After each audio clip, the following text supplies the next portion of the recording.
अतिक्रमण करून अनधिकृत बांधकाम करणाऱ्यांवर नक्की वरदहस्त कोणाचा, असा सवाल रेवदंड्यातील जनतेचा आहे. इतिहास काळात रेवदंडा हे मोठे बंदर होते. मात्र सध्या येथे सरकारी नियमांचे उल्लंघन करून शासकीय जागेत अनधिकृत बांधकामे पुन्हा करण्यात आली आहेत.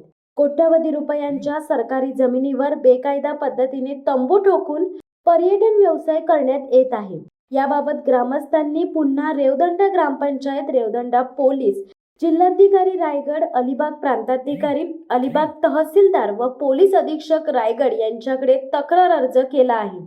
शासकीय मालमत्ता हडप केली म्हणून कायदेशीर गुन्हा दाखल करण्यात यावा, तसेच पुन्हा केलेले अतिक्रमण हटवण्यात यावे अशी मागणी या निवेदनातून करण्यात आली आहे. रेवदंडा बंदरातील जागेवर भूमाफियांनी कब्जा केला आहे. बेकायदा व्यवसाय राजरोसपणे सुरू आहे. बंदर येथे बेकायदेशीररित्या करण्यात आलेले कुंपण हटवण्यात यावे अशी मागणी करण्यात येत आहे. या अनधिकृत बांधकामांना नक्की वरदहस्त कोणाचा, असाही सवाल होत आहे. सरकारी अधिकारी या कामांकडे का दुर्लक्ष करीत आहेत? बंदरे आणि बंदरांच्या विकासाला चालना देण्यासाठी नियुक्त केलेले महाराष्ट्र मेरीटाईम बोर्ड असताना रेवदंडा मोठे बंदर येथे सर्रास डिझेल तस्करी, अनधिकृत धंदे होत आहेत. तरीही मेरीटाईम बोर्डाचे अधिकारी याकडे कानाडोळा का करत आहेत?